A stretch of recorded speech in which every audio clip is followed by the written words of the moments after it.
தமிழக சட்டப்பேரவை கூட்டத்தொடரானது கடந்த 2 தினங்களாக நடைபெற்று வருகின்றது. இன்றைய கேள்வி நேரத்தின் போது விராலிமலை தொகுதி சட்டமன்ற உறுப்பினர் டாக்டர் சி விஜயபாஸ்கர் அவர்கள் கோரிக்கை ஒன்றினை வைத்தார்.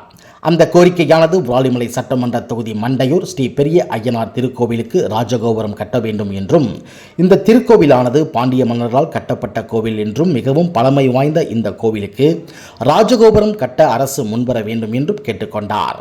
இதனைத் தொடர்ந்து விராலிமலை சுப்பிரமணியன் சுவாமி திருக்கோவிலுக்கு முழு நேர செயல் அலுவலர் நியமிக்க வேண்டும் என்றும் கோரிக்கை விடுத்தார். மாண்புமிகு உறுப்பினர் விஜயபாஸ்கர்.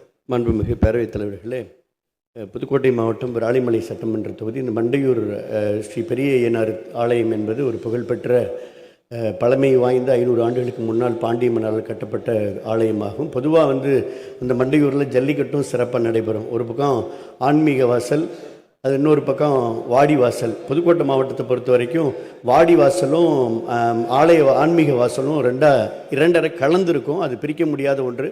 தேர் திருவிழா அதோடு சேர்த்து ஜல்லிக்கட்டு நடக்கும். அதனால் ஆணையருடைய நிதியில் அரசு உபயதாரர்களுக்கு பல்வேறு அவங்களும் செய்வாங்க. அதோடு சேர்த்து ஆணையர் நிதியிலிருந்தும் அரசு கட்ட முன்வர வேண்டும் என்பதை பேரவைத் தலைவராக கேட்டுக்கொள்கின்றேன். புதுக்கோட்டை தேவஸ்தானம் என்பது மாண்புமிகு அமைச்சர்களுக்கு ஏற்கனவே சட்டமன்றத்தில் சொல்லியிருக்காங்க. 235 கோயிலை கொண்ட பெரிய தேவஸ்தானம். 1,10,000 ஏக்கரை குத்தகை கொடுத்த கோயில். அதில் பொதுவாக நம்ம புதுக்கோட்டை திருவப்பூர் முத்துமாரியம்மன்லேருந்து விராலிமலை முருகன் கோயிலிருந்து கொன்னையூர், நார்த்தமலை, விருதரப்பட்டி என பல்வேறு கோயில்கள் எல்லாம் சிறப்பு வாய்ந்த கோயிலெலாம் அதில் அடக்கம். திருமணஞ்சேரியிலேருந்து, திருமயத்திலேருந்து, ஆலங்குடியிலேருந்து எல்லாமே அடக்கம்.